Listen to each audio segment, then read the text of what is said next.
Well, hello, and welcome to This is the NWA. I'm Gary Horne, and this is the podcast celebrating the past, present, future, history, legacy, and tradition of the greatest pro wrestling entity of all time, the National Wrestling Alliance.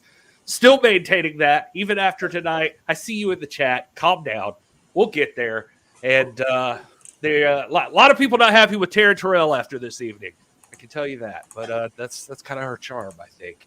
Anyway, as you can see, I am joined by my life partner. This is Dr. Stinson. Hey, Doc. How's it going? Good evening, everybody. And also a new, not a new face, but a face a mother and the hashtag NWA fan can love. It's Kyle Davis. Hey, Kyle. When you said life partner, I was going to be like, I didn't know we were at that level yet. I really thought. And then I was like, oh, Doc's here. That's right. So thank you for having me on the program. I look forward to being a part of this as always, being the third man, the backup plan. That's me. I'm the when something happens and you guys need somebody, I'm here. They keep me in a little box to let me out when they have to. And we are grateful to Kyle for being here tonight under these circumstances. I see you asking Doty. We want to welcome everybody, Pam, John, Rude Boy Jay, even the Pig Man out there, and James Lawrence, even though he's I don't know if the Pig Man does that.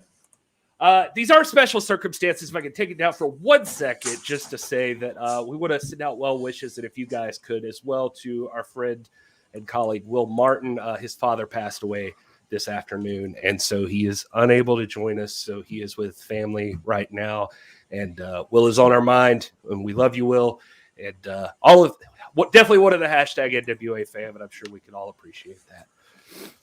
Yeah, reach out to him, let him know you're thinking about him.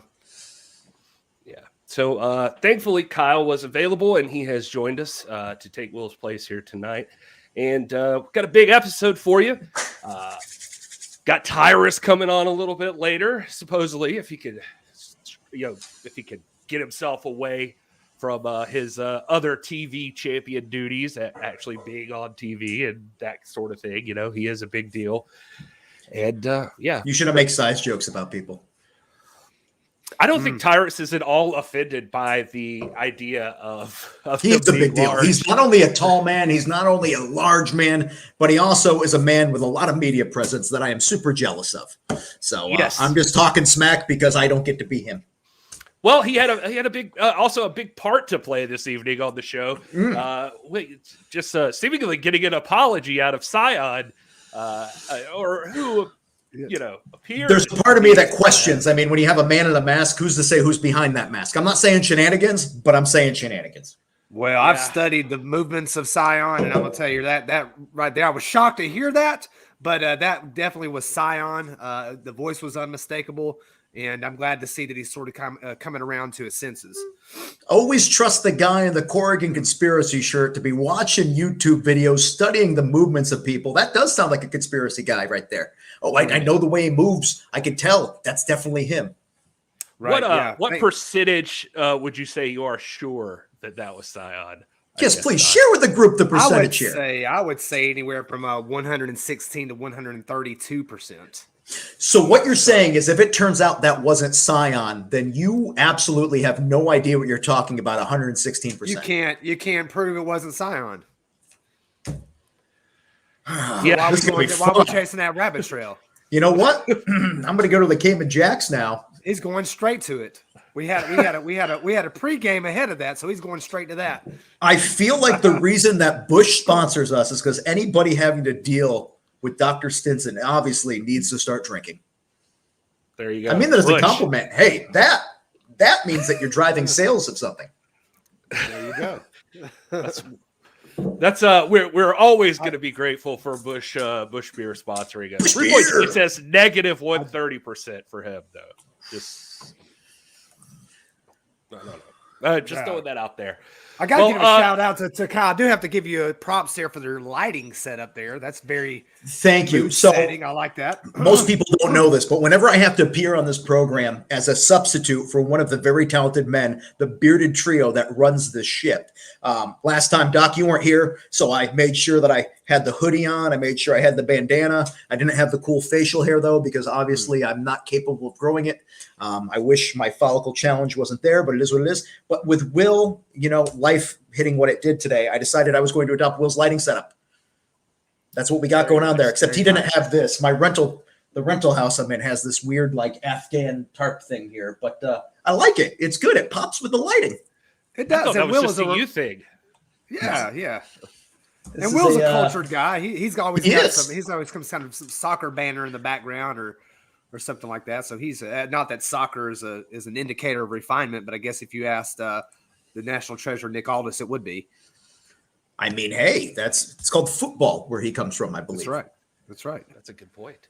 Mm-hmm. All right. Well, we've got a lot to talk about this evening, starting with NWA Powerrr. Before Tyrus gets here, we'll get to talk more about Scion and that whole scenario with him, I'm sure.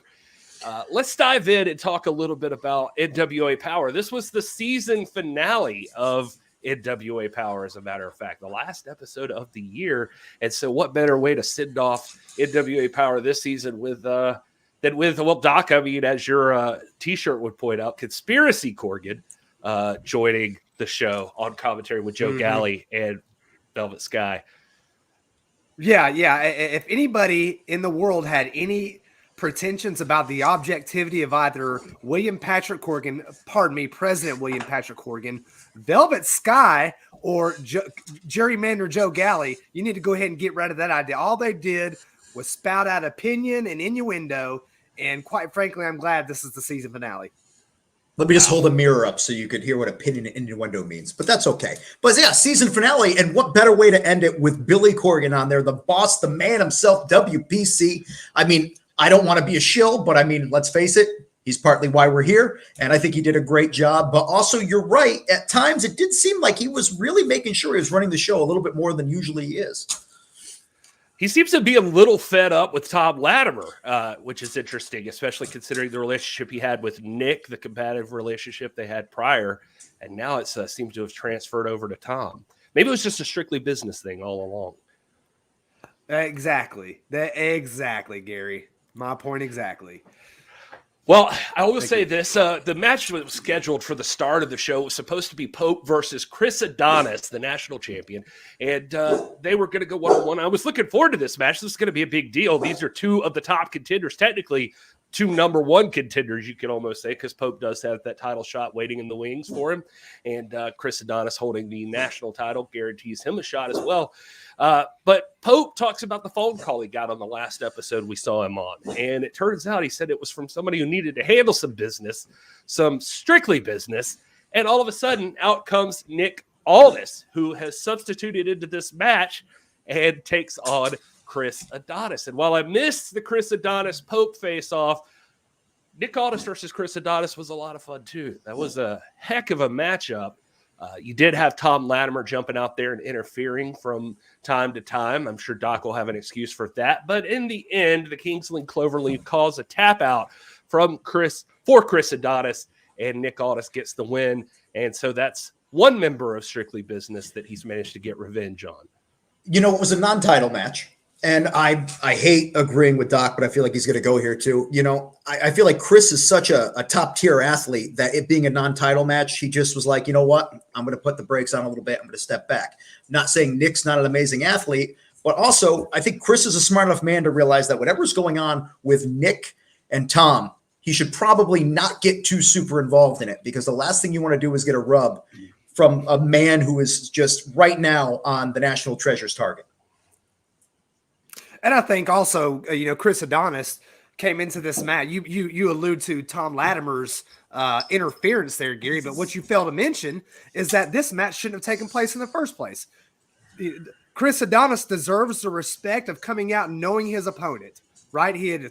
I'm assuming there was a contract signed or something, but evidently those don't matter anymore in the NWA. And out from nowhere comes Nick Aldis, a man that Adonis was not prepared to face under these circumstances. So I don't fault Tom Latimer one bit for being out there. Not one bit.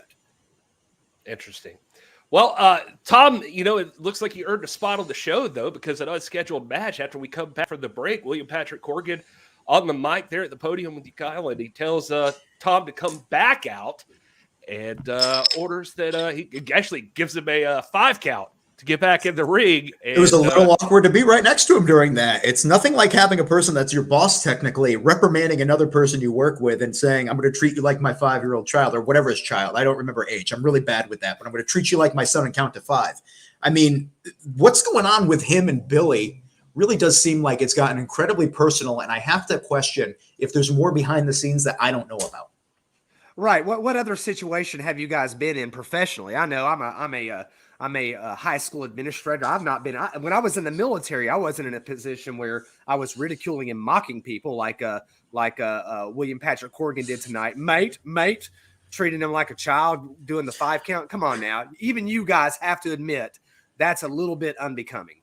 Every time I've been in a leadership position, it's always been for a company that I did not personally own. So who knows? You know, I've never owned a business. Billy owns a business. He's a rock star. He's had a very different experience than the rest of us do. And again, the way he treated Tom there made me think that there's a lot more going on that we don't know about. I would hate to think that it was just one little tiny thing that triggered William Patrick Corgan. I would like to think that must be a lot more going on that we don't know about.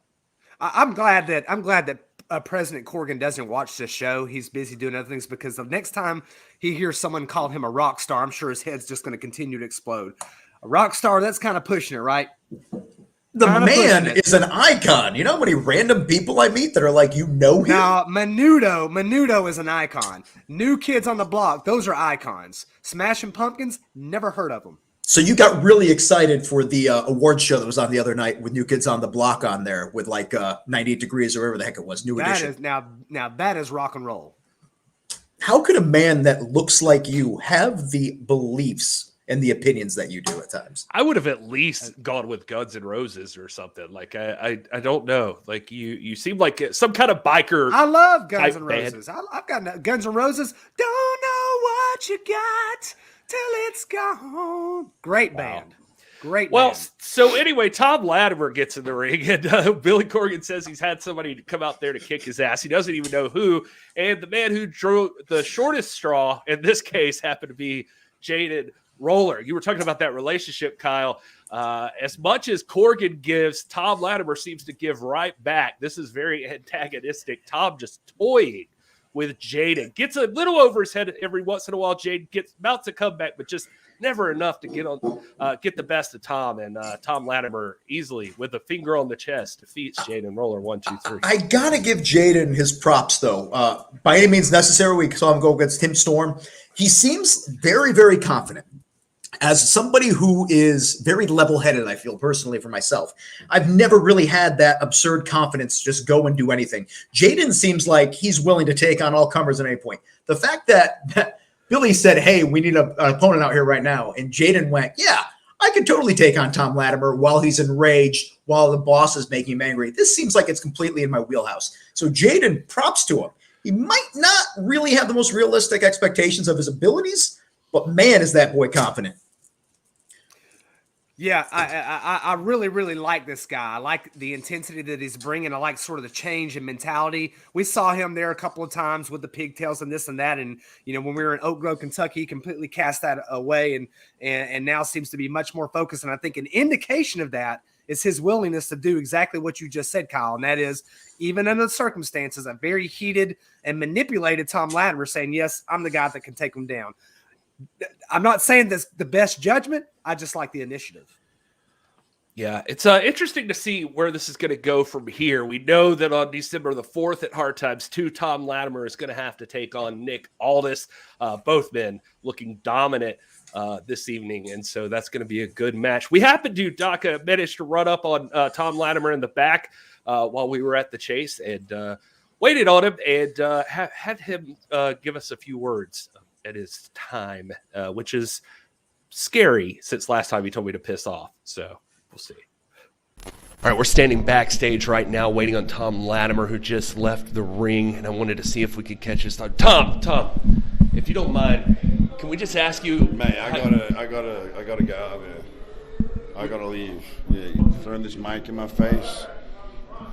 What do you need to ask me? I just wanted to ask you how you're feeling after Billy Corgan just pulled the rug out from under you and put you in a match. I'll tell you this, right? Billy can do whatever. I mean, to be honest, I'm kind of happy about it. You know what I mean? I got to beat up some jabroni in front of him.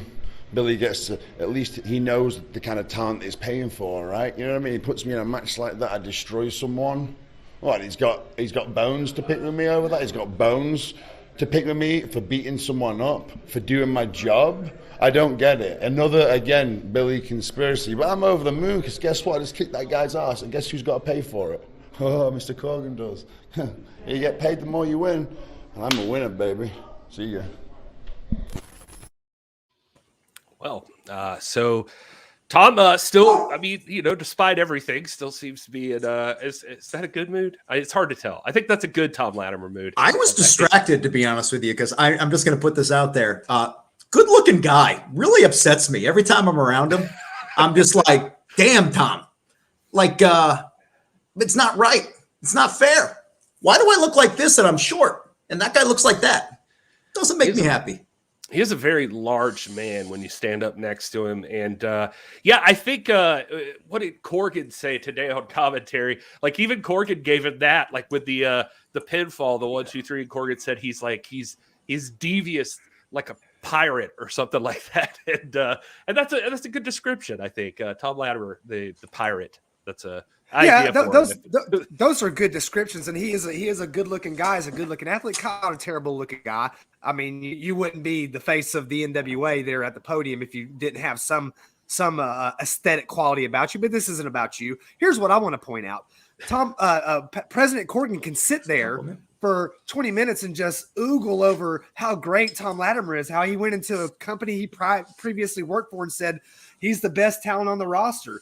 He should focus on the wrestling. And I'm sitting there thinking, well, duh, exactly. He should. But what happens when you do that? You pass over him time and time again to give a man like Trevor Murdoch, who is undeserving of a title shot, not 1, not 2, but 3, but 4 championship shots.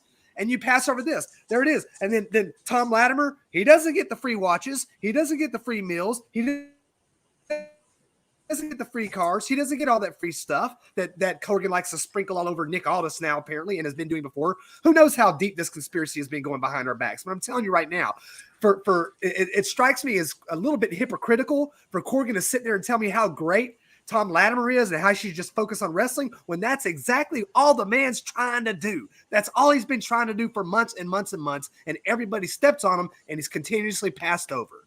Continuously.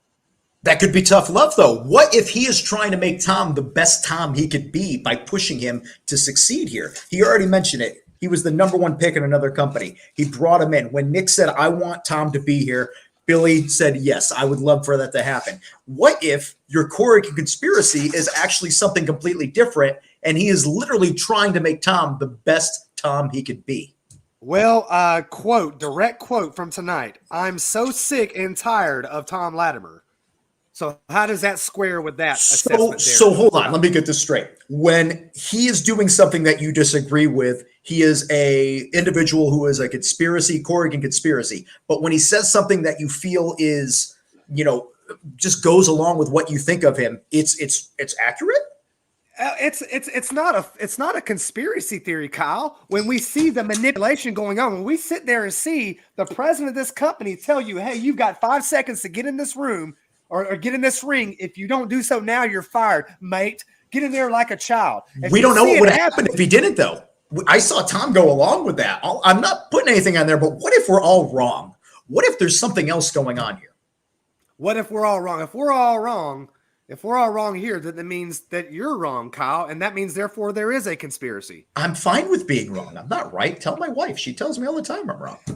Well, I think there may be something to what Kyle's saying. I mean, in this case, I think that the one thing that Corgan's having a problem with is that everybody's running around taking matters into their own hands, doing things their own way. And Corgan seems obsessed with just, this is a wrestling company. We wrestle in the middle of the ring. You can't deny Tom and Camille have been interfering. We saw by any means necessary. We saw Camille just blatantly. I don't even know how the referee didn't disqualify the whole team. Strictly Business in that matchup, and Camille's interfering, Tom's interfering. There's constant interaction in each other's I matches. just find it which amusing strictly that now is- you're going to say that this is a wrestling company. After all we've been through this last year with the conspiracy series and the 14-man battle royal and all these manipulations and all that, suddenly now we're going to follow gentlemen's rules and we're going to be a pie in the sky by and by wrestling company. Is that what you're Hold on, trying I to just Googled it. The W stands for wrestling, apparently. So yeah, wrestling company. Thanks, Internet. wrestling. Yeah. Okay, guys, you can't follow. You're not following my line of reasoning. On to the next match, because now I'm getting frustrated. Okay, That's what I'm here for. So the next thing that happened on the show was the Tyrus and Scion incident. We'll come back to that, I'm sure. And let's talk about the social distance match, which I'm sure is going to bring up a lot of comments in the chat. Social distance match. Corgan says outright he was not aware of what the stipulation meant or was or anything. Taryn won the match. We know Kenzie Paige. Kenzie Paige isn't going to back down. She doesn't care what you're bringing. She just wants to fight. She wants to win. That's the kind of character she is or has. And so it's good to see Kenzie out there getting a chance against a great like Terrell. But this match, I have to imagine, was not something she expected. It's what it sounds like. There was hand sanitizer involved, face masks, 6 feet apart, and Kenzie went along with it for a moment. I mean, I can't fault anybody for wanting to, take the safe road or anything like that. That's how we get older. That's how we do all this stuff. We take the safe road, and Taryn was trying to take the safe road on that by doing the social distancing. And, I was more impressed with the fact that either she believes so much in it or Kenzie has the ability to force people. When they did that lockup, shoved her across the ring. I mean, believing in yourself and believing in something just goes to show that results happen. Yeah. I have to applaud Taryn Terrell for thinking outside the box here, for trying to observe and respect the protocols put in place by the good people of St. Louis, Illinois.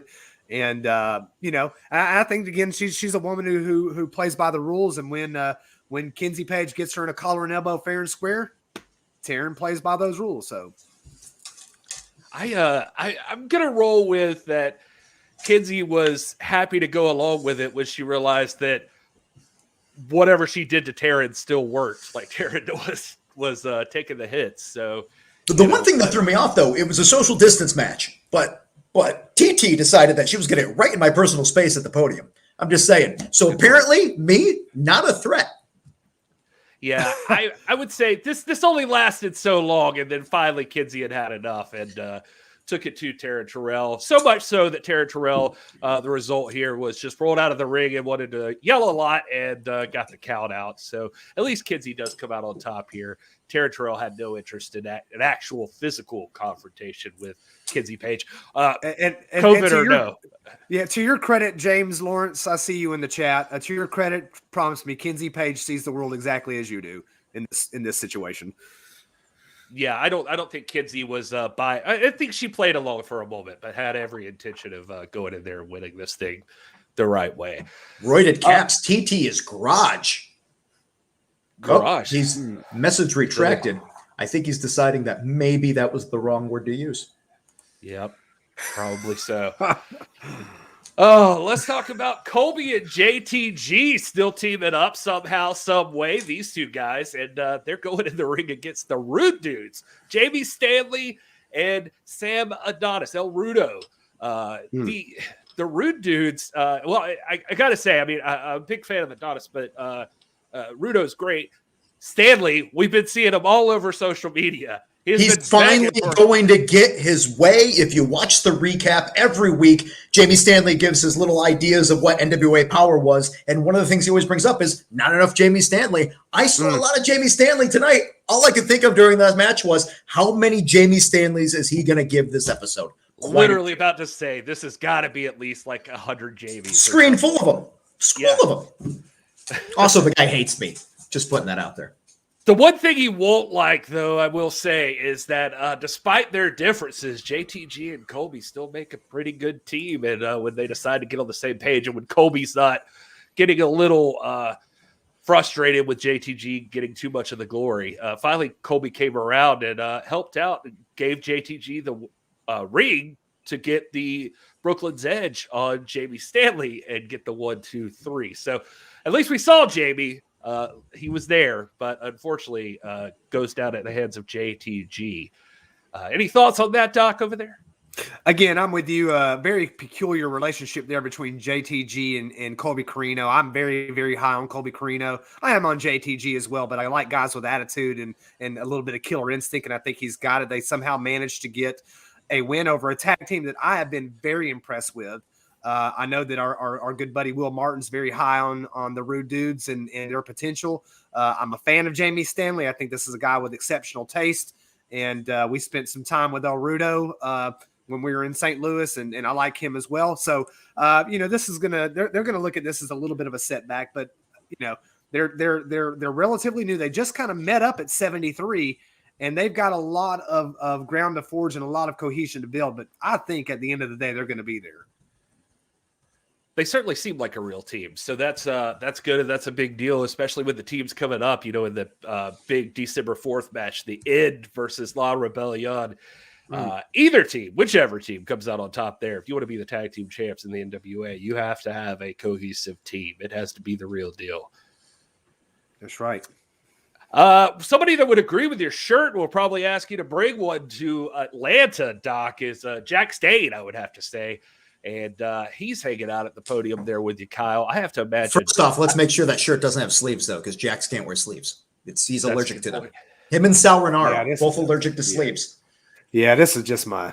Yeah, I got this. Is oh wow, showing some shoulder there. What's on the tattoo there? Hold on, sorry. No, it's college mistake. College mistake. We don't want to go down that road. Your nickname was to all the girls you dated, college mistake. But that's beside the point. What's the tattoo of?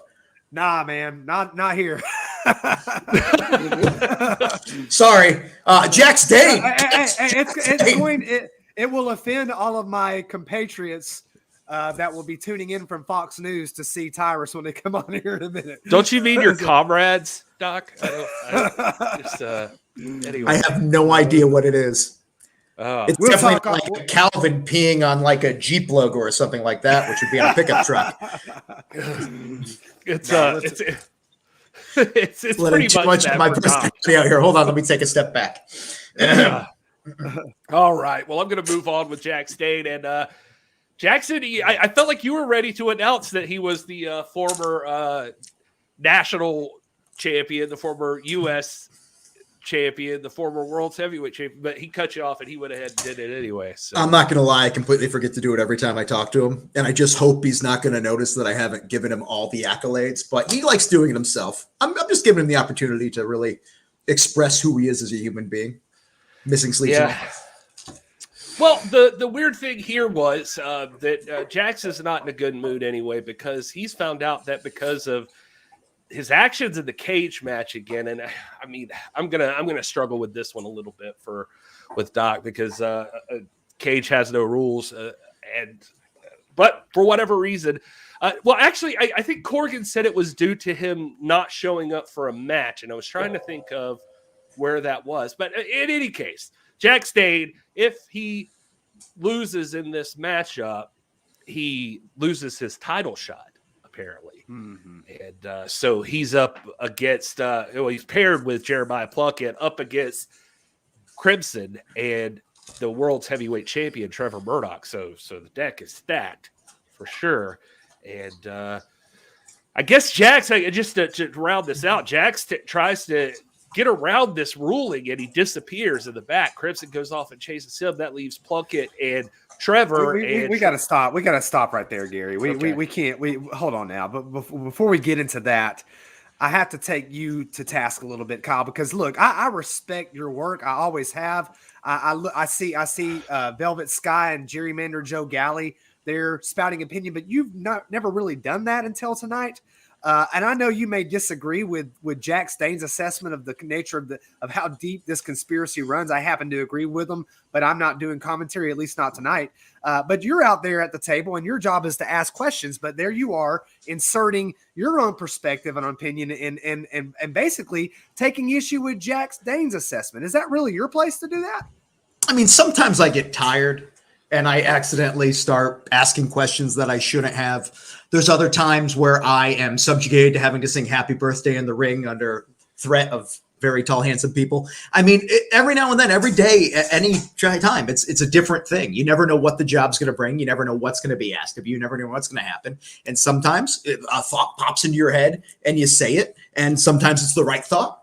Sometimes it's the wrong thought. But at that time, I think sometimes we have a number of people on our roster, including Jax, including yourself, that sometimes have a very skewed way of looking at the world. And I, every now and then I get a little righteous and I feel like I need to point that out and, right or wrong.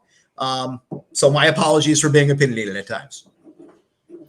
I think that a job like Kyle's, even back when you got to Gerrymander Joe there, Doc, is sometimes they're just asking the question that might be on the viewer's mind, something that they might be thinking about in that exact moment. So it's their job to kind of be the surrogate there, not just let the talent run over, with these straw man arguments per se. Well, I mean, we can go down a whole nother trail about whether or not this is indeed a straw man. All I'm simply saying is, Kyle, usually your reporting is top notch. Your work at the podium is top notch. I'd like to see it stay that way. No problem. From now on, I won't disappoint you, or at least I'll try my best. Sorry, I had a moment of weakness. It's an awkward situation for me. This is awkward as I'll tell you what. I'll show my shoulder tats if you show your shoulder tat. You've got broader shoulders than I do. Yours are camera worthy. I'm not. All right. Well, in any case, Jax Dane decides that the way to get out of this scenario, and I have to say, Doc, I'm going to say, I don't blame him. He decides he's going to leave. Maybe if he is not the person that gets pinned. I don't agree with leaving your partner, but I understand his logic, I suppose. And so he heads out. This drags Crimson away. And so we get a kind of a one-on-one between Trevor Murdoch and Jeremiah Plunkett. And unfortunately for Plunky, he's in there with the world champion. And Plunky's good, but tonight he wasn't good enough and gets hit with that top rope bulldog. 1, 2, 3. Champ comes out on top. And what a way to have a finale for NWA Powerrr than the world's heavyweight champion with his arms raised in victory. I mean, let's talk about the champ coming out on top for a minute there. Trevor Murdoch, obviously somebody who chased after that championship, finally overcame Nick Aldis, probably one of the greatest NWA champions. Let's just say it for the sake of Doc and for the sake of Nick, one of the greatest champions ever. We're not going to just say NWA. And that's got to be really big shoes to fill. And, I don't know this for a fact, but sometimes I'm getting the vibe like maybe something is going on. Is Trevor dealing with an injury? Is something happening there? I just feel like, Trevor, I see a lot of tag matches. We saw the cage match, obviously, and not the cage match, but we saw him get attacked in the cage by Mike Knox. And I have to question, is there something that we don't know about that maybe the champ is trying to just hide? And I mean, Jeremiah Plunkett, great person, great talent, a lot of history there. He knows everything to do in the ring. Not the flashiest, but also capable. And it's great to see Trevor come up on top. But Jax has that title shot in his back pocket. Pope has a title shot in his back pocket. Mike Knox, Hard Times 2, is going to be coming after Trevor. I'm just saying, I hate to be the bearer of bad news, but do you think Trevor could really handle all of these people just coming out of the woodwork to get him? And what if Nick decides that, you know what? I'm lonely without 10 pounds of gold around my waist. I gotta say personally, it's weird to see Nick without the 10 pounds of gold around his waist. So it's still kind of an adjustment period for everyone to see that. Kyle, you may be on to something because we did see Trevor bang his knee there on that one tag match where he was side by side with Pope, and he was out much of that match. So maybe that's still aggravated. Yeah, there's definitely. I think you're right. I think there's something askance here. And let me say this: physically speaking, very few people ever are at 100%. Nick Aldis, who I agree with you, Kyle. He is the greatest champion of the modern era, maybe one of the greatest champions of all time, maybe the greatest of all time. When you look at the quality of opponent he had to wrestle during his historic 1,044-day tenure, and of course the prior tenure he had. 200 something odd days prior to that. So the level of competition is so much more talented than it has been, I think, in any phase in the history of the sport. And beyond the physicality of it, Trevor might be dealing with the pressure, right? It's not just Mike Knox who came out of nowhere. It's not just, the Pope who's got that shot. It's not just Jack Stain. We heard Jamie Stanley on his little bit he did on social media that he wants to be in that. Everybody wants you when you're the champion. The target is on your back, and everybody's coming after you. Whether it's Tom Latimer, Chris Adonis is the presumptive number one contender. Somehow he is left out of discussion. Obviously, Chris Adonis is there. You've got everybody gunning for you. Is the pressure getting to Trevor Murdoch? We'll see very shortly, I think. Kalua, what do you have to say about Trevor? Oh, she just left. Out. She doesn't want to have to speak on it. I mean, I imagine this is something Trevor Murdoch doesn't want to speak on. He's not going to admit that the pressure is getting to him. He's not going to talk about an injury ahead of this. Because let's talk about, one thing we do know about Trevor Murdoch right now is that whatever the case is, he's going to have to deal with it all soon enough. Because like you mentioned, Kyle, a lot of those people are coming up. And then, of course, on December the 1st, there's this big guy, Attila Khan, up at SICW. And that guy, he's been in the ring, and he has a hashtag Keep It Bloody, and he is a mean looking man. And Trevor Murdoch is going to have to go one-on-one with him coming up here in a couple of weeks. So that's going to And what's the date on that again? Isn't that right before Hard Times 2? Yeah, that's right before Hard Times 2. So that's on December the 1st. That's a Wednesday night. That's next Wednesday. And he's so literally got to walk a gauntlet next week through St. Louis and then back to Atlanta, going through that buzzsaw of Attila Khan. And that's what I'm talking about. I mean, there's the unknown factor. Who do you know who's waiting in the wings? Suddenly we have Attila Khan, who anybody in the St. Louis area will tell you is one of the most feared competitors in the world right now. And Trevor Murdoch may not show up at Hard Times with a champion. It may be Mike Knox versus Attila Khan. We don't know. Please don't tell the message board or anything that, because I can already see they'd be like, oh, well, all this was a great champ, but Trevor screams NWA. I like that. Trevor does scream NWA. I'm not trying to discount the champ whatsoever. I am a failed washed-up professional wrestler. I never was very good at that. I can talk. So when I see somebody who is skilled enough to attain the pinnacle of our job, our career, our industry, our everything, like Trevor has, I am super impressed. I am not discounting him. I just know that there is a lot of pressure going on. And I remember Trevor being out there every night, busting his ass. And it seems like there's a step back. And I have to question, is there a reason there was a step back? Is there something we don't know about? That's all. It's an interesting concept. We're going to find out soon because, like Doc said, this is a gauntlet next week that he's going through. Assuming he can even get through Attila Khan right after that on Saturday, December the 4th, Trevor Murdoch's going one-on-one with the big Mike Knox, the man who threw his son to the ground and pummeled him in the middle of the ring inside that steel cage. And the only reason Trevor survived is because Knox led him that night. So this is going to be interesting. We'll see who got the worst end of that deal. Is it going to be Trevor Murdoch, or is it going to be Mike Knox for letting him be able to get up and walk out of there? I'm going to say Knox, because Knox laid hands on Trevor's son. No matter what you think about anything, no matter if you're a fan of this, that, or the other, we all have family. And I know that when you put hands on somebody's family, you are opening up a whole nother realm of possibilities that could happen. So I going into that, no matter what kind of condition Trevor's in, if I was Mike Knox, I'd be concerned because he crossed the line. And Kyle, you might be surprised to know, I don't know if you listened a few weeks back, I'm with you on this. I did not approve of this attack on Trevor Murdoch. I don't approve of the attack on families. You know, I believe in honoring the prestige and the tradition and the proper approach to attaining a championship title match. And this is not the way to do it. So I have to agree with you on that. Look at us agreeing. Yes. Who knew? Who knew that would even be a possibility? Speaking of the champ, I should let you know that you're able to, if you'd like, over at Collar and Elbow Tees, you can get the champ's brand new shirt. Everybody's a tough guy until they meet one. He's also got one on the PWT store. The Trevor Murdoch, basically like kind of a iron brand there. And also over at the PWT store, while you're there, you can pick up this sweet Burke shirt. The Burke is Brick House, all over at prowrestlingtees.com/NWA.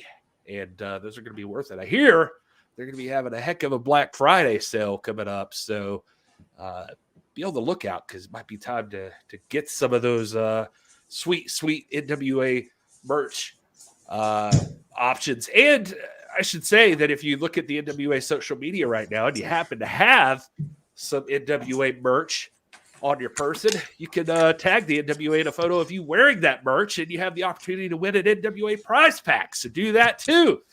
So many options for you to get NWA merch coming up here. It's going to be a big deal. Lots of good stuff over that Pro Wrestling Tees store. And there's that Black Friday sale coming up. I had to step away for a moment. Was that already mentioned? Otherwise, I did mention it, but it can't hurt to mention it twice. That was a very scary shot right there with that dog just coming up with jaws. It's Shinsuke. He just likes to pop up and just always good boy. Sorry, guys. Those are my kids. All right. Well, we're still waiting on Tyrus. Just FYI, I haven't heard from him. Haven't heard anything new. I know he was finishing up the Greg Gutfield show, so he said he would try to hit 7:30. But he said he would be here, so we will see. Of course, he is Tyrus. Word.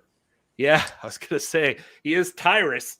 So when I'm at the gym, they have all the TVs up there over the cardio area, and I every now and then see the Fox News stuff pop up there. And I got to be honest with you, I haven't seen him on there that often right now, so he might be lying to us. You think he's really on a show right now?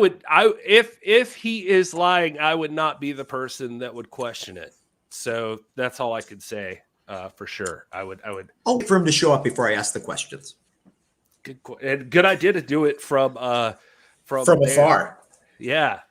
I actually literally, as we're having this discussion, he might be watching. I'm not sure, so he might have already heard you. Imagine if there was a knock on the door at my beach house right now. I'd be so.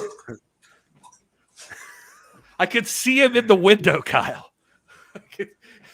He's tall too, so he'd be. Now I'm going to be scared. The Tyrus is coming from inside the house. Well, you hear the knock on the door, your heart stops, you open it, and there's Austin Idol. Oh no, that's the last thing I want. Oh man, if somebody you hear a knock on your door and you open it, it's just him being like, "Everybody!" It's just a lot of energy, a lot of blonde, and a lot of words. Just too much for me. Oh.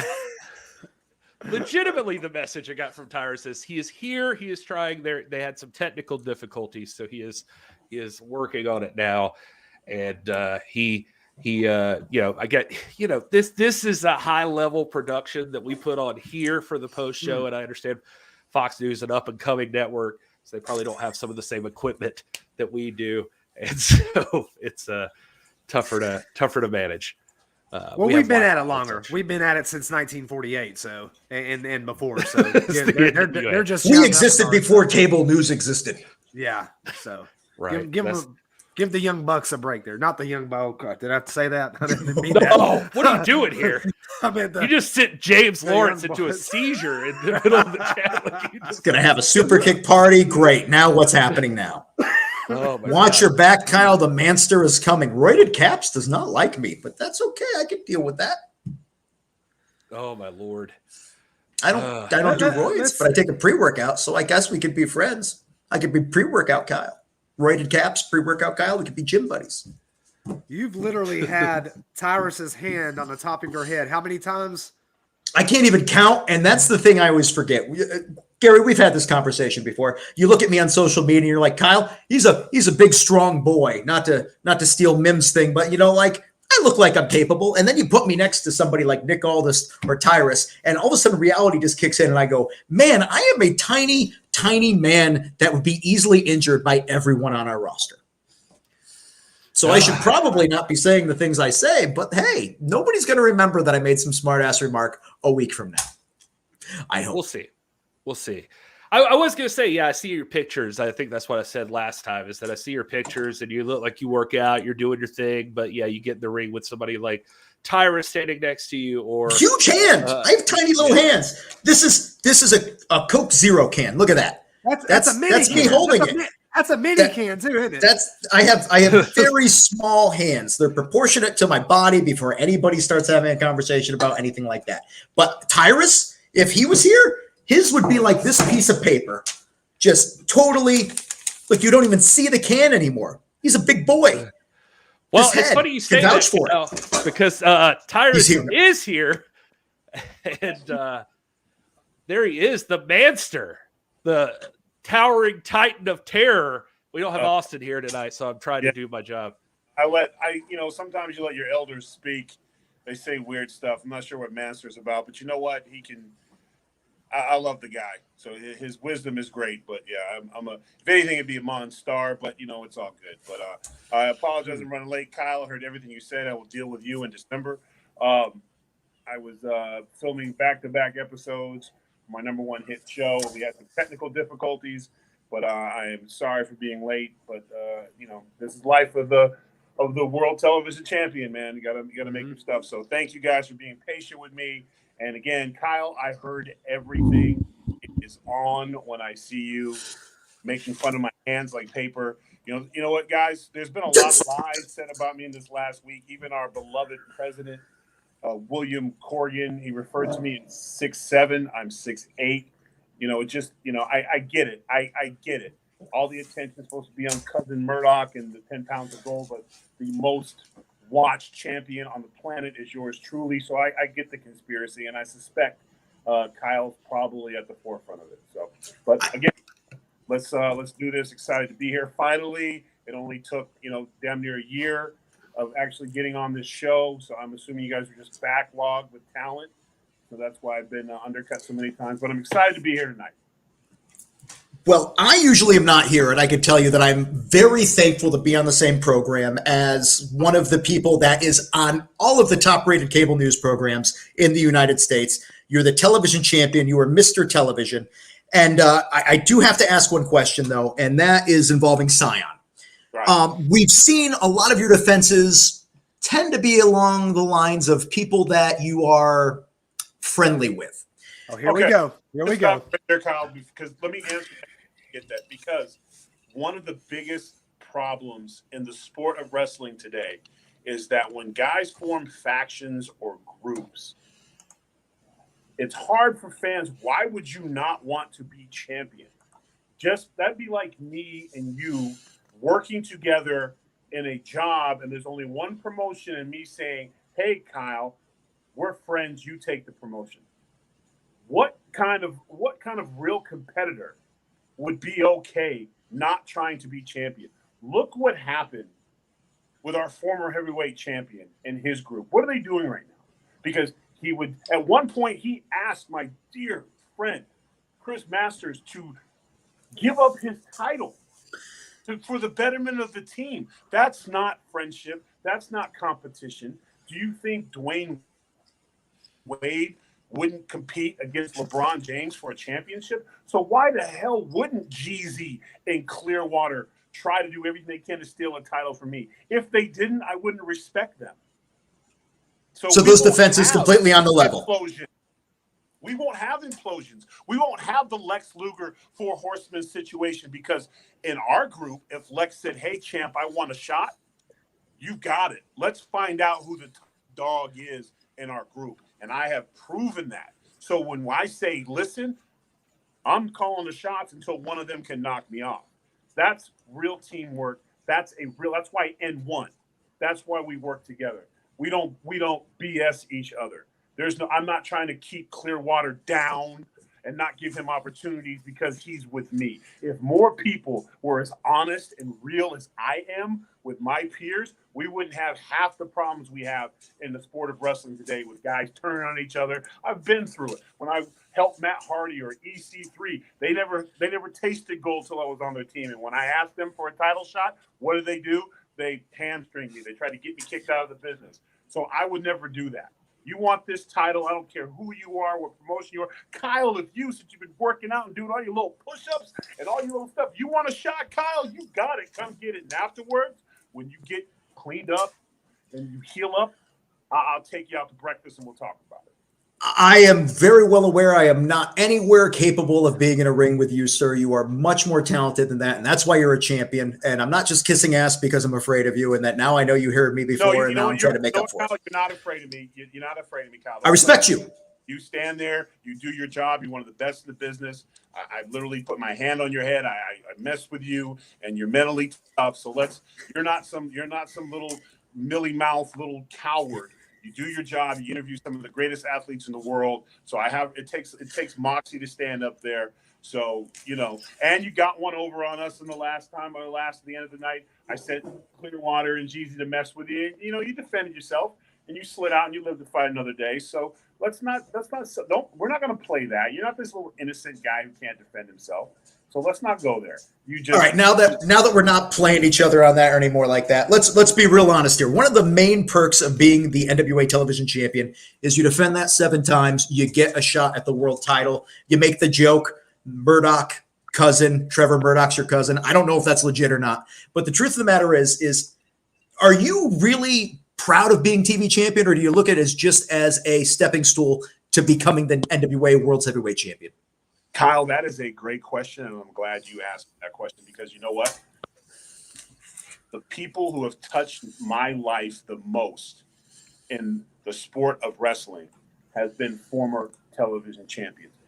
The American Dream, Dusty Rhodes, who was basically like a father to me. Mike Rotundo, who was my agent. Arn Anderson, who, as he would say, how many shirts did I have to wring out the time we spent rolling around the ring? All the men that I considered the best competitors in the business held this title. Stone Cold Steve Austin, Sting. You look at the list that have held this title. Tully Blanchard, Magnum T.I., the list goes on and on. The Pope. Guys who remember this business for what? Being great competitors, or they call them workers. I have no interest in relinquishing this title. I have no interest in fighting family when I think right now, as we speak, the world television title is more popular than it has ever been. I am willing to take the streak to 21. I'll take it to 21. Let's not go 7. Let's go 21.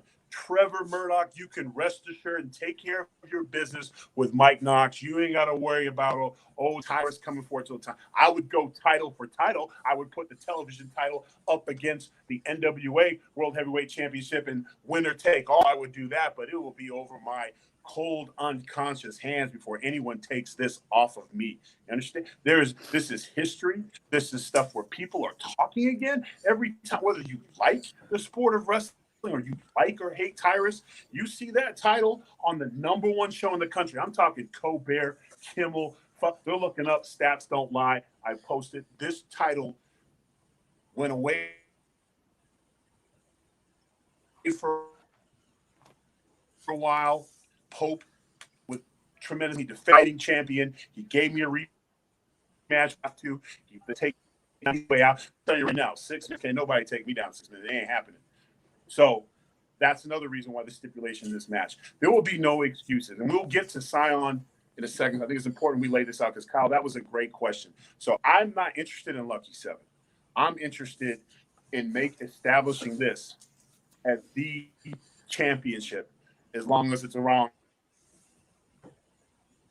my shoulder. Whether it's Mike Knox, Trevor Knox, Junior Kratos, I don't care who carries that championship. It'll be title for title, and the NWA will be on a whole nother level because we're not about treating titles like keys to a door. You want to win a battle royal and get a suitcase or blank contract, that's fine. But this is the NWA World Television Championship, and you just don't give this away. You got to come get it. So I don't care what the rules are or whatever. I'm not turning it in. I will get to the point where they have no choice but to put me in the ring to see who is the greatest champion in this company. And the same challenge goes to Chris Masters. That's an interesting question you asked, Kyle. Then immediately the chat blew up with people talking about just that, hopefully Tyrus is proud. This thing's on every television network all over the world. Like, this is, the TV title is huge now. Already got Rude Boy J here in the chat saying, Tyrus, you are second only to Arn Anderson right now in his eyes as far as TV champions go. So hopefully you take that. And you as know a what? compliment. Arn probably arguably was the greatest television champion.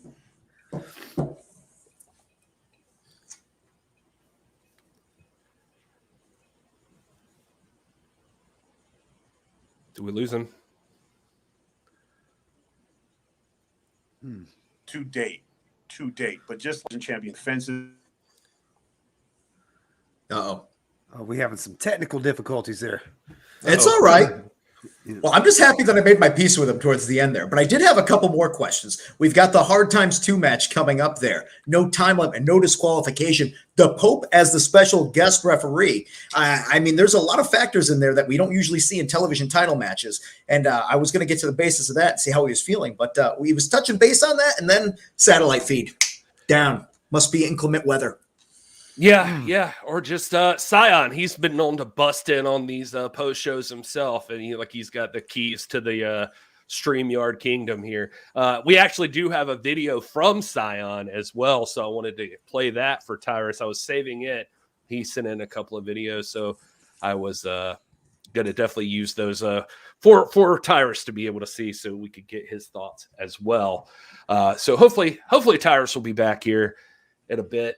And we'll get back to there. But very interesting to hear him talk about the TV title. How about Doug, what's that make a guy like you think that he's like talking about going, hell, I'll go 21. I'll do a streak of 21 instead of 7.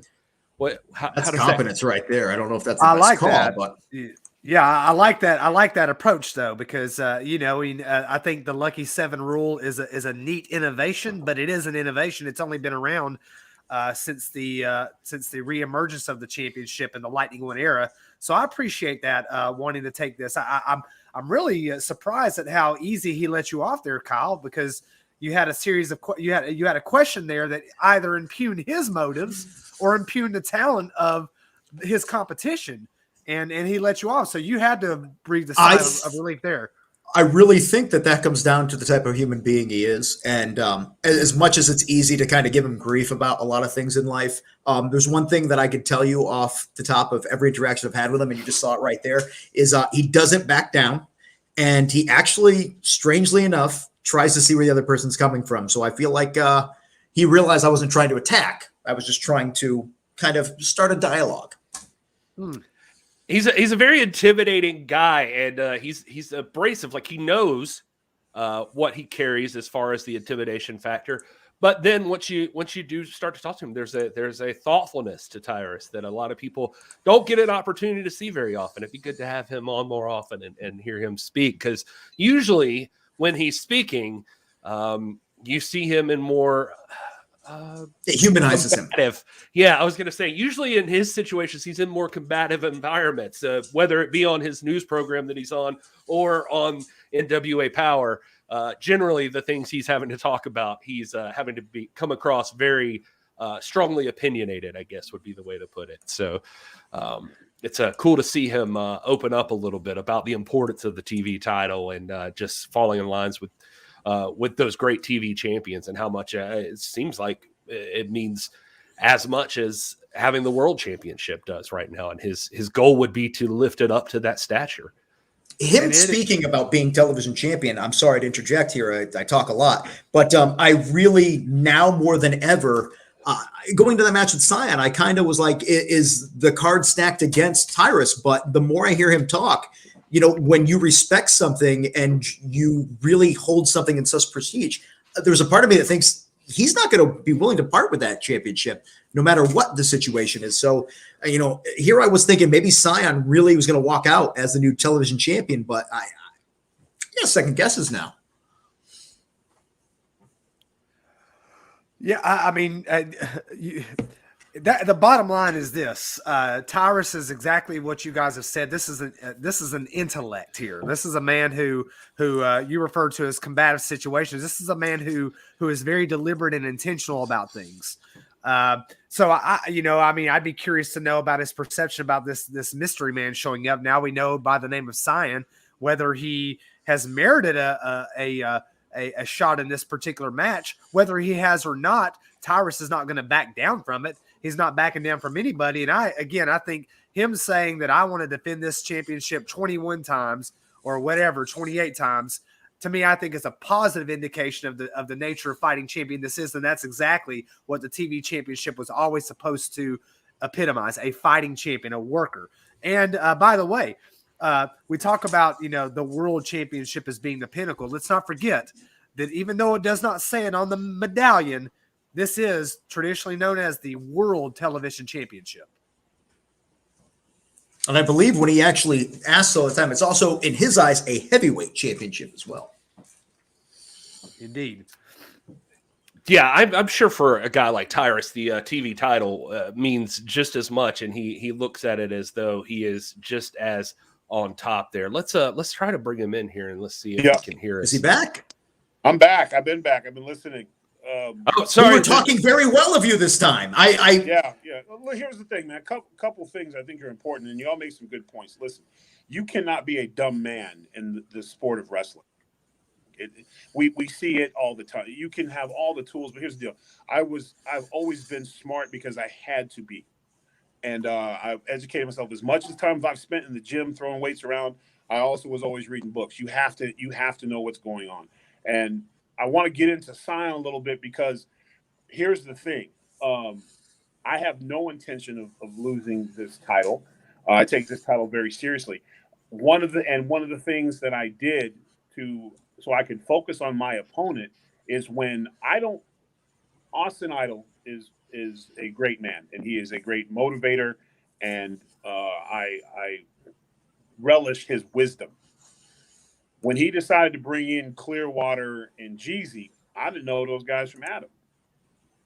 So here they are, and I'm sure Clearwater, every time you look at him, you can see the glaze in his eyes for greatness. He wants to be that guy.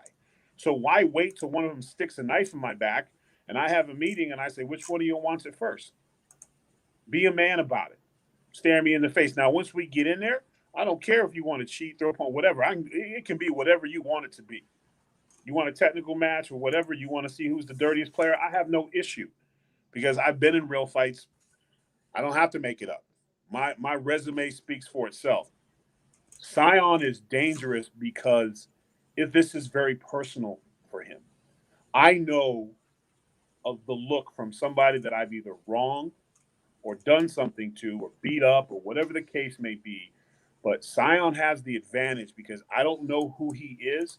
But when I looked in his eyes at that pay-per-view, when he very clever and my hat goes off to him, I hit that heart punch and he tagged himself in, looked me in the eye, and stole the victory. Now, my team, we still got the victory, but he will go down as the man who pinned his opponent. So when the guy does that, but when he looked me in the eyes, I said, I know you. I know him. I don't remember him. I haven't figured it out yet. But it's very personal. Nobody turns down a shot at 10 pounds of gold to go after, unfortunately, what I feel is a prestigious title. But let's be honest, this title has been forgotten at times. It's been minimized, etc. Pope did a great job of bringing it back, and I'm taking the reins. But he was willing to give up 10 pounds of gold and the main event to come at me. And you think that's just about the television title? No. No, sir. This man has a personal beef.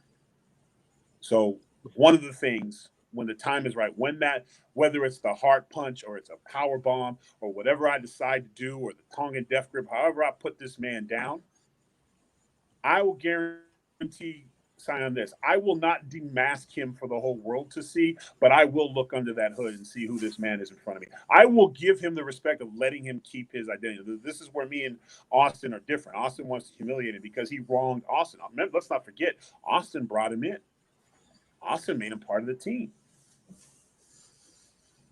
And he turned his back on Austin. You're speaking about those eyes, Tyrus. This is the most dangerous opponent that I have faced because I don't know. I can't film study him other than the work he's done in NWA. But he clearly has a deep wrestling background, a very Dean Malenko-like work ethic. He can beat you a lot of different ways, and he's not afraid.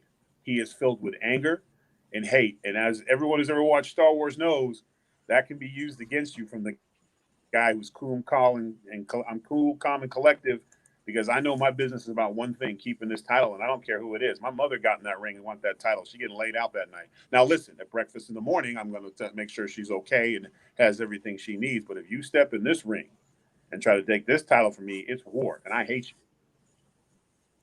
you. You both seem to be having the same attitude going into this one, so it's going to be very interesting. You brought up the eyes. And that's just the fact of the matter. But don't get it twisted. Sion's dangerous because does anyone here know anything about him? Any of y'all can tell me? No idea. But with a man who you know nothing about. Into a room and fight a guy you don't know with a hood on. I'm not going to fight a guy I do know.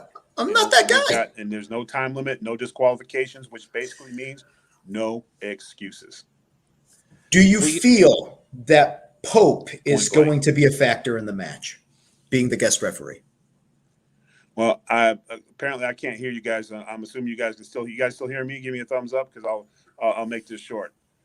This pay-per-view is a big deal for all of us. It's an opportunity to establish champions will be established, contenders. Mike Knox, I tagged with that man in Japan. I know what he's capable of. I trained with him in Deep South.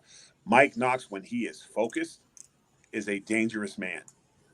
And Mike Knox has got a raw deal in this business. He's been unfairly treated. He is probably one of the most technical sound, not big men, wrestlers, period.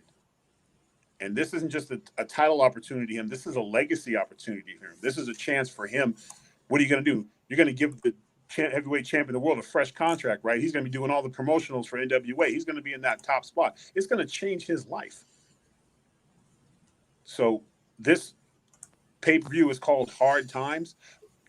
It should really be changed for hard opportunities because men will be made, champions will be made, and losers, where are they going to go from there? There's nothing guaranteed. How many title shots do you get? So I lose this title to Sion, I'm back at square one. So I'm taking this very serious. Can you still not hear us? So if there's nothing else, fellas, I'm going to handle my business. I'll see y'all in December. Appreciate your time. All right. And my advice to Sion is be ready because I'm going to be ready. No excuses. All right. And when it's all over, I'll have my questions answered. And hopefully I'll have his questions answered. All right. Enough said. Thank you, fellas. Thank you, Tyrus. All right. Well, unfortunately, we had some technical difficulties there, but did quite the statement from Tyrus, though. We still got that out of him, so that's very interesting. I mean, the confidence. Going into this, you know, we all have our assumptions about who people are and everything like that, but hearing him talk about the TV title with such reverence and his intent and everything, I really do feel like one of the most dangerous things that anybody can be is focused, and he seems like he's more than focused on retaining and making sure that people respect that championship that he has around his shoulder. Yeah, and there's a certain dignity too about this that I really appreciate about everything he said tonight.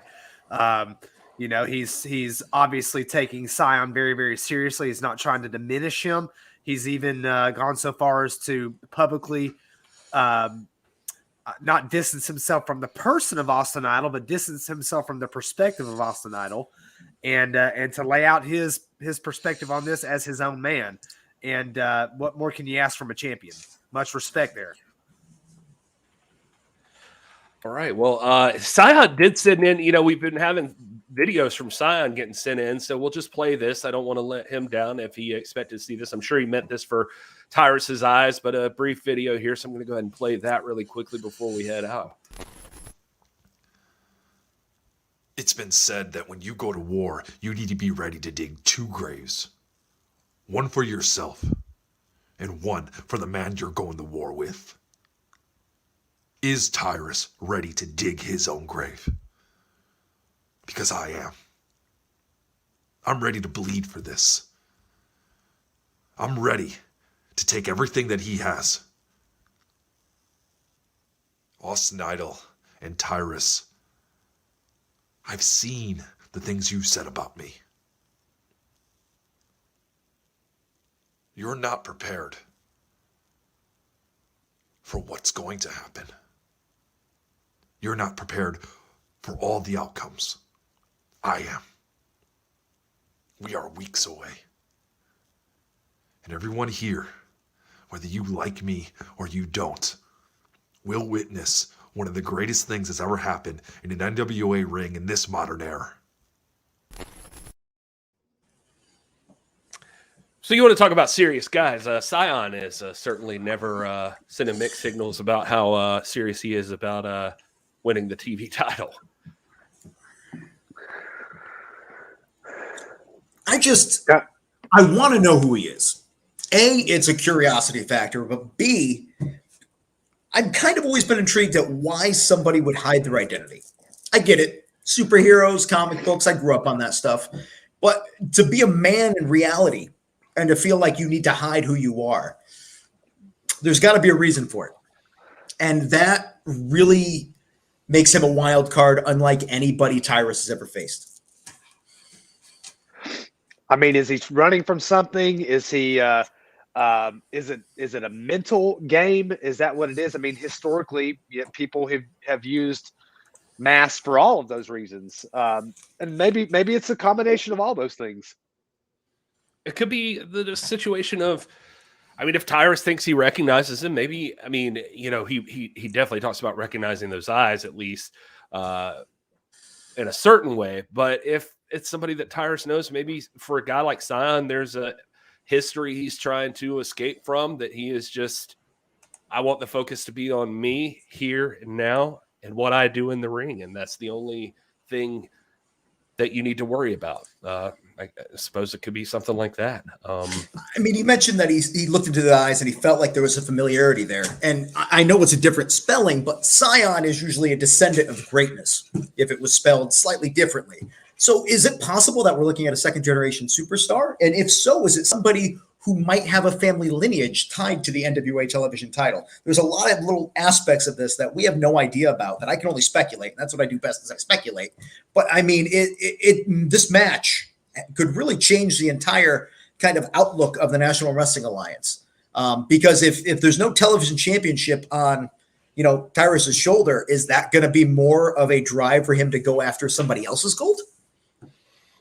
It has huge implications, I mean, all over the place, just for the fact that, well, we've not seen anybody take Tyrus down since he's been in the National Wrestling Alliance. So that's one thing.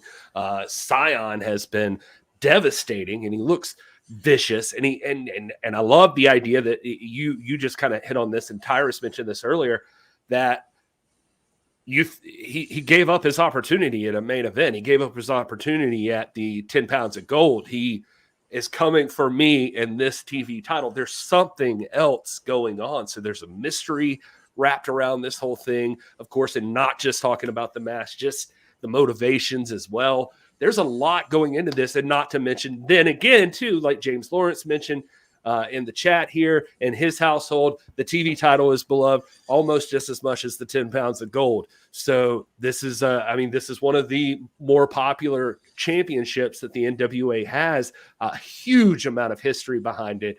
And of course, then if you do want to talk about the 10 pounds of gold, this is a step to the 10 pounds of gold. This is a direct path to the world's heavyweight championship. So yeah, right. You're right.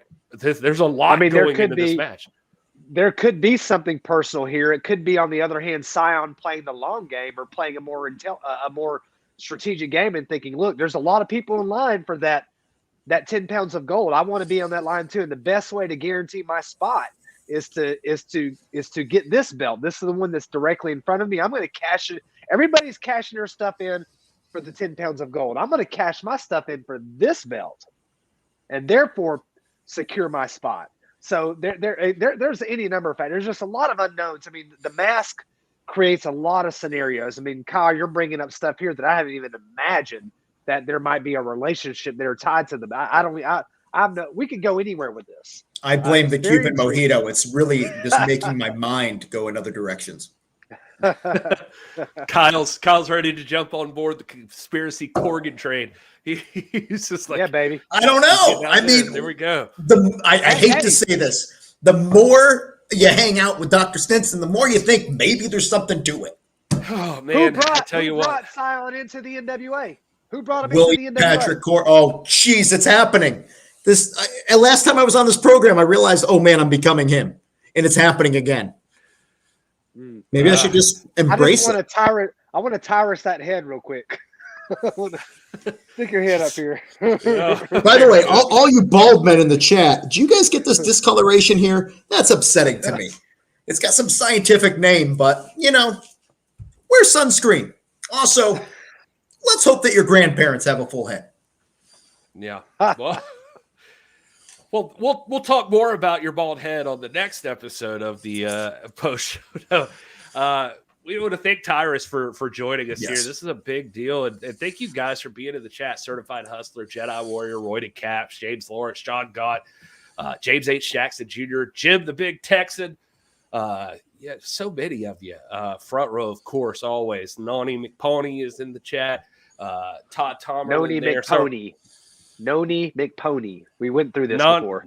Noni McPony. Yeah. Speaking of which, she said Noni's, by the way, in Atlanta is a great restaurant. If you're ever in Atlanta and you want to go get great food, Italian, Noni's. Hey, we're going to be there next weekend. Yeah, man. Next weekend. Who would have thought that came up nowhere? I mean, just out of the blue. Thanksgiving this Thursday threw me off. Wasn't expecting that. And then next week, NWA in Atlanta, 3rd, 4th, 5th, and 6th. We've got a brand new program that I know what it is, but I can't share with you. But let's just say it does have to do with a brand new championship that was mildly thrown into the mix there that we discussed. Hard Times 2 coming up on the 4th, then the 5th and the 6th, NWA Powerrr. If you want to be a part of that, go to NWATix.com. Tickets are still available, but going fast. And the VIPs are already sold out there for the meet and greet with, the president of the company. But there's still plenty of opportunity to see other things, be a part of history. There's a bunch of names that have never been involved with us before. We've got Austin Aries, Mike Knox. The thing I'm excited about, Mick Foley there, Hard Times 2, bang, bang. I grew up being a Mick Foley fan, so you damn well can be sure I'm going to accidentally have something for him to sign there because, let's face it, what's the point of being here if I don't get to take advantage of little things like that? Yeah, you could bet that, Kyle's going to be harassing Mick Foley, and we're going to have to pull him off of him eventually at some point. I'm just a fan of all mankind. But yeah, how about? Ooh, I see what you did. That's clever. Thanks. You guys drop in the comments what match you're looking most forward to for Hard Times 2, because this is going to be huge. I just can't even picture right now what match I'm looking forward to most. At first, I would have said Murdoch and Knox, or Aldis and Latimer, or now after tonight, like Tyrus and Scion's right there. But then you the stacked card. There's almost too much for one show.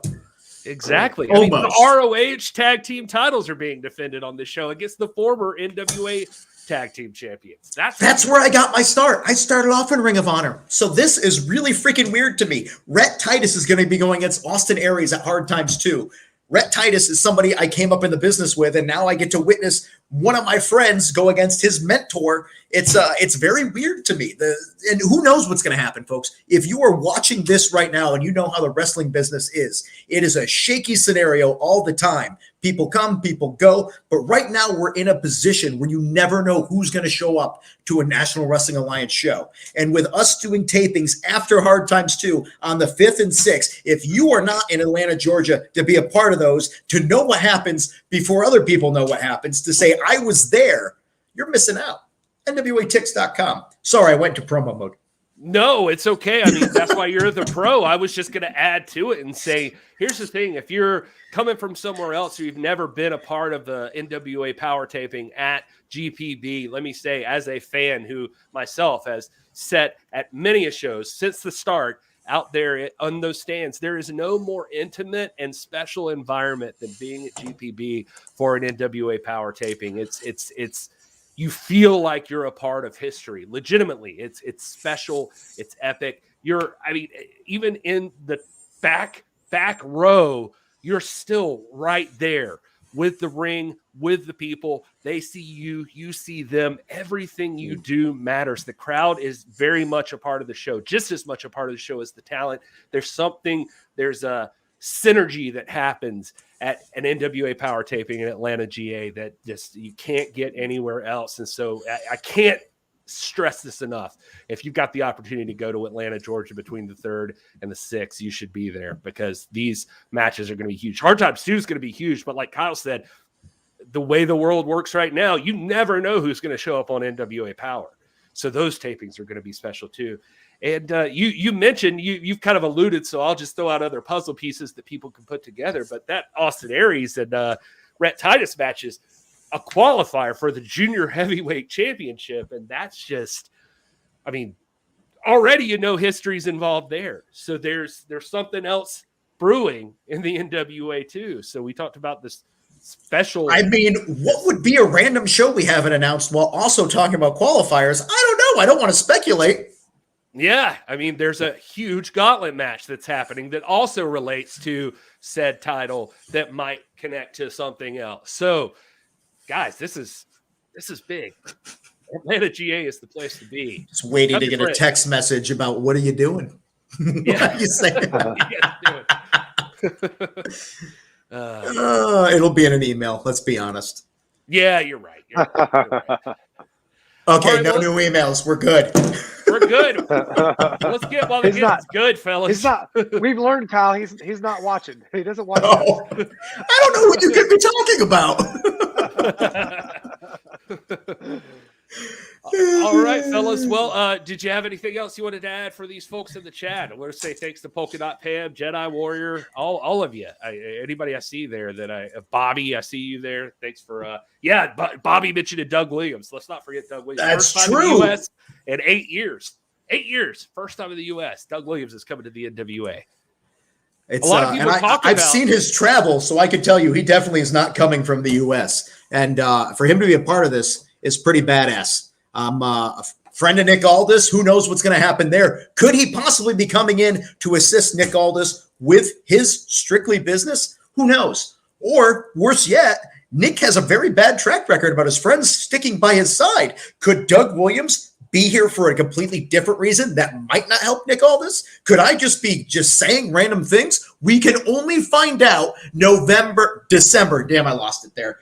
The Cuban mojitos hit me. I'm sorry. No, you're doing great. You're doing great. I'll say this about Kyle. Doug Williams just really briefly. I know we should get out of here, but I had Nick Aldis on the show one time, and he talked about Doug Williams as a man. He said, you see these guys that are really popular thing, and I don't want to get too behind the curtain because I'm not a pro wrestler, but he talks about these guys that are pro wrestlers that are work rate individuals, these guys that are that became popular, this thing that's happened with wrestling. He says Doug Williams originated a lot of this. Doug Williams is who he would consider one of the first, and Doug Williams was before his time.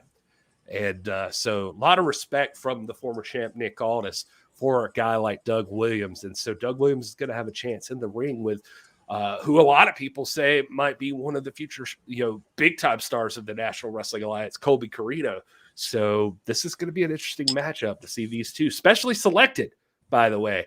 I saw this. I'm going to click this. Is Tyrus actually there? Oh, I was about to tell him. Oh, he's back. All right. Well, we were going to wrap up, but now that Tyrus is here, I guess we're not. Well, I don't feel like so because we Tyrus lost the sound, you guys weren't able to ask your questions. So if you guys each got one question each for me, I'll answer it for you. I don't like not fulfilling my obligations. Give Kyle something to talk about me when we get off air. I threw out my speculation. What do you think it is about this show, Kyle, that makes people come in and act so much nicer than they seem like any other time?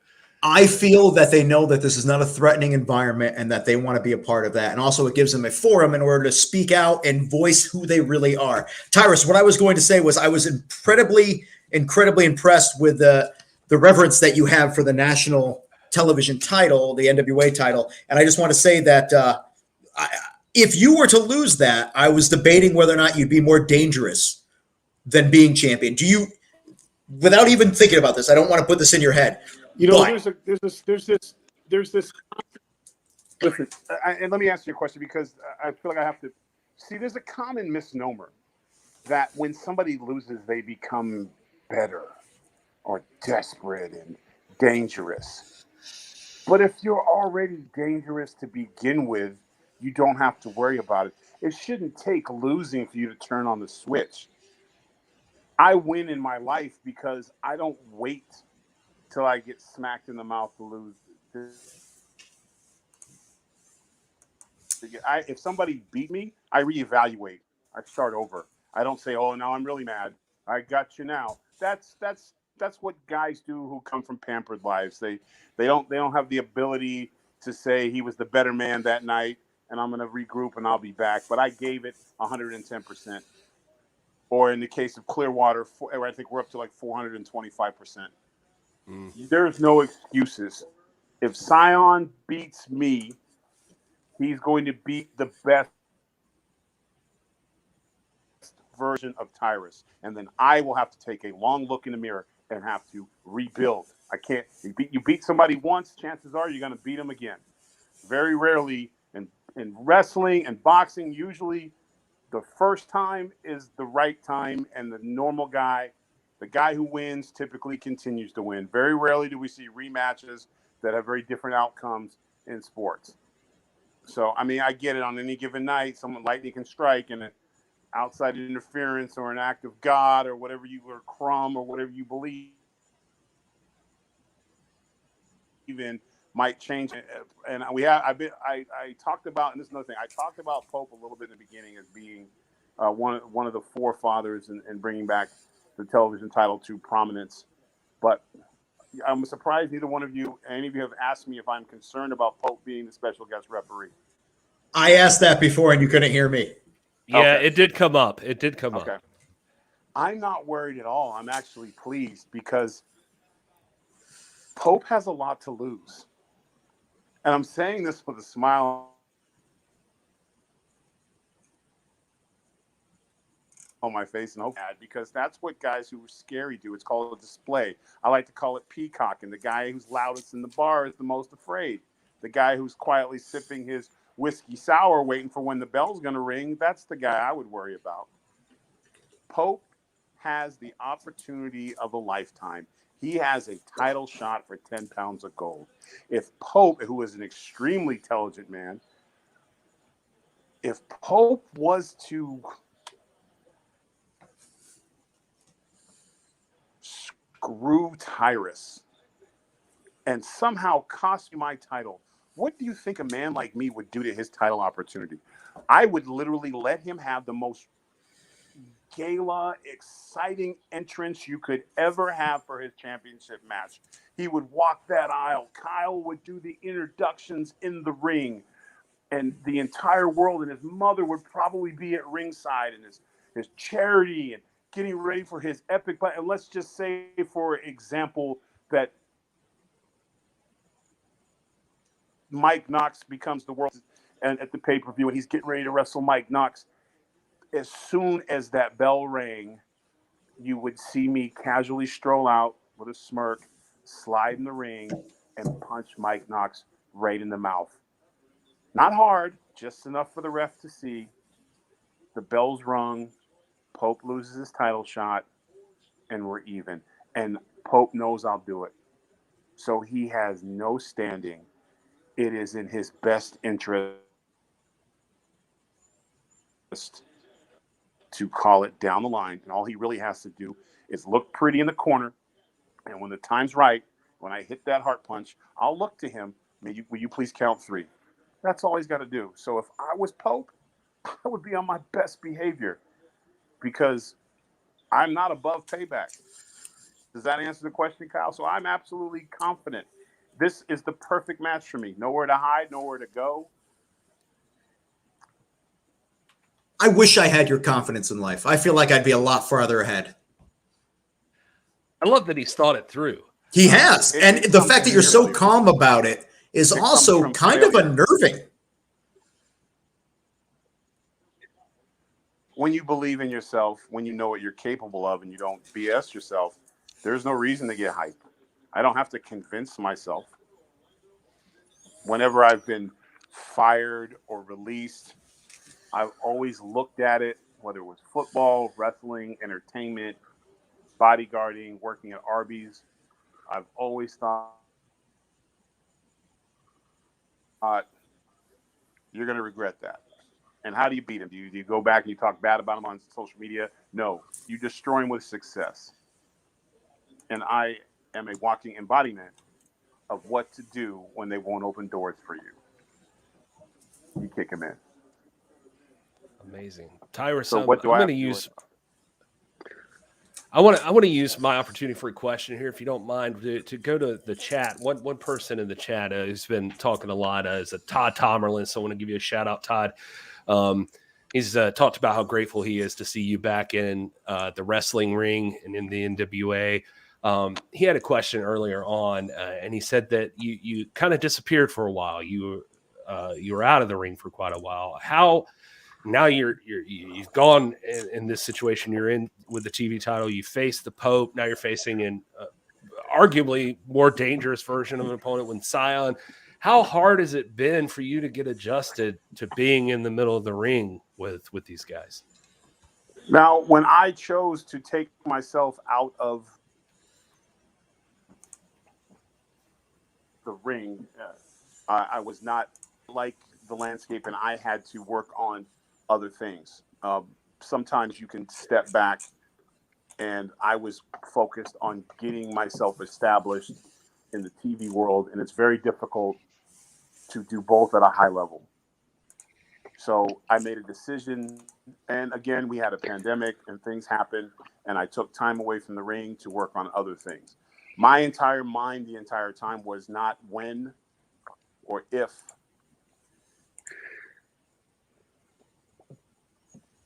but I was going to return, where I'm going to return, what organization. And when the opportunity was presented to me for NWA, being a historian, looking at what do I have left to prove in this business? I don't have to prove anything to anyone. I can do what I want to do. I can set my own terms. I don't need wrestling financially. I don't need wrestling for people to pay attention to me. I need wrestling because I love the sport of wrestling. I do it because I want to. When I saw the NWA and I saw the roster and the guys that I have bled and sweat with for decades in some cases, I was like, yeah, I'm going to go there and do my thing. So I got myself in a position where I could make my own terms. Life wasn't always that way. I had to eat a ton of crow. I had to do things I always didn't want to do to get an opportunity to be on TV or to work or whatever the case. Like all of us, we all have bosses and stuff. And then if you're fortunate enough and you work hard enough, you get to be in a situation where you call shots. Now, I don't floss. I don't post pictures of my, wealth and all the other shit. I don't do that. Get back. And as long as I feel that I can give 110% in that ring, I will not embarrass the sport of wrestling. If I feel that my body can't do it anymore, I will retire with my head up. If I were to lose a succession of matches and can't compete at a high level with my peers, I can walk away from this game knowing that I left it all out there. And when that's your attitude, there's nothing anyone can do to you. You can't. Why I want to do, I set my own terms, but I work my ass off to be able to do that. And that's why I'm so comfortable in this situation right now, because I'm exactly where I want to be, doing exactly what I want to do. And that is a very good feeling, fellas. And I hope that you guys at some point in your career, whatever it is, whether it's broadcasting or get to the point where you can call your own shots and do what you want to do just because it feels good. I enjoy the competition in the ring. I enjoy messing with guys like Kyle. It's my pleasure. It's my hobby. Sport, I'll be a part of it.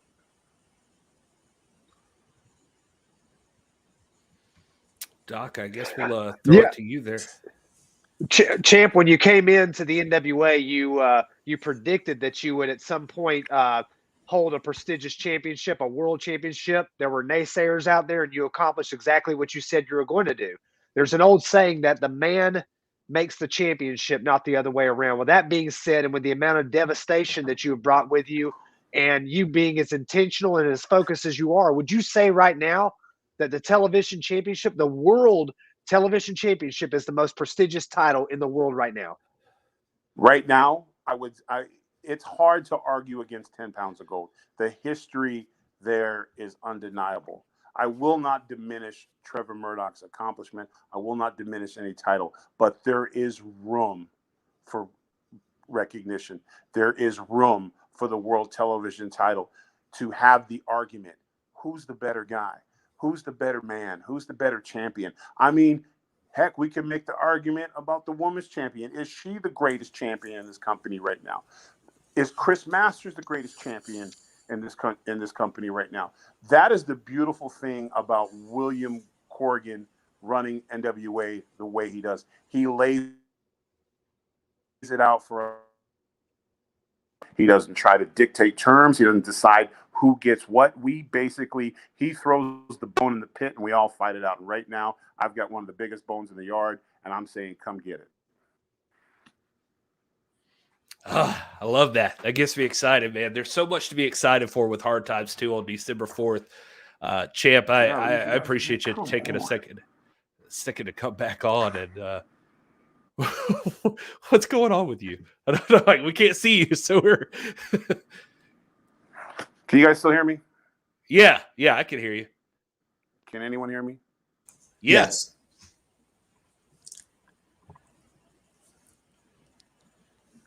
Can you you guys hear got me? us? All right. Well, yeah. I don't know what it is. Anything could be happening right now. The angry haters out there trying to stop this from happening. But, this is going to be a great pay-per-view. A lot of questions are going to be answered. I am looking forward to Trevor Murdoch's match with Mike Knox. I'm also looking forward to Junior Kratos and Aaron to see what goes on with those guys. I've known that's such an interesting tag team, and I enjoy those guys. So it's going to be an exciting pay-per-view, and those of us who know me in the back, I don't usually miss much of anything. So while I'm focused on mine, I'm really looking forward to see when the dust settles, as they used to say back in the day, and the questions have been answered, who's going to be still standing. I think it's going to be a very exciting time in the NWA. And I think this is one of those pay-per-views that years from now, people are going to look back and be like, that's when things really got next level at the NWA. And we raised the bar pretty high in St. Louis. And, so the task is at hand. And I think it's going to be one for the record book. Well said. Thank you so much, champ. Appreciate you jumping on the call here with us tonight. All right, I guess he's gone. We will take him out of there. And we want to thank you guys for being here with us. That wow, cool of Tyrus to jump back on here with us. And I think it's a different kind of interview than everybody expected, right? Like it just more serious interview and just a contemplative Tyrus, which was interesting. Now we've lost Kyle. This whole time, Tyrus has been sneaking over to Kyle's house and has finally eliminated Kyle. Meanwhile, Nani McPawney is dominating the chat over here. She's talking about taking out wrestlers one by one, and Kyle Davis has texted me, says he lost everyone. Fellas, I think it's time to call it a night. This show. Well, thank you everybody for hanging out with us through all the hiccups, through all the stuff that we go through. This is huge for us, and especially tonight when everything was kind of last minute. With the situation with Wil. If you get a chance over at is he at this is Wil Martin? I think you can get them both. Hey, it's Wil, and at this is Wil Martin. I think you can get them both places. Yeah. So you want to send some love his way? He's going through a tough time right now with his father passing, and so that's why he wasn't here with us tonight.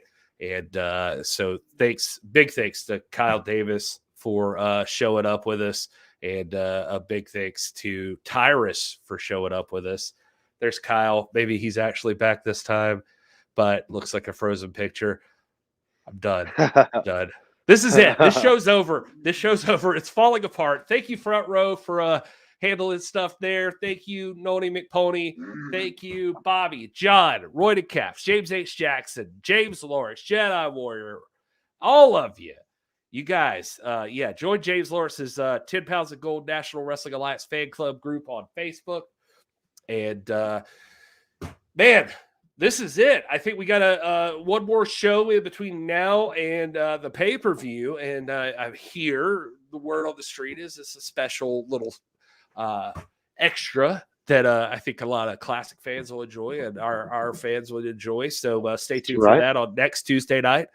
Gonna hop in that flux, that DeLorean, and crank that flux capacitor back a few years. Yeah, we can hopefully expect that. And you guys have plans go as they are right now. That's what we'll see. And I know some folks like Trevor Murdoch and Nick Aldis were making a special trip down to St. Louis tomorrow, I think, to get some stuff done too for a special show for you guys on next Tuesday. So just stay tuned for that. It's going to be a good show there. And then hopefully we'll see all of you in Atlanta.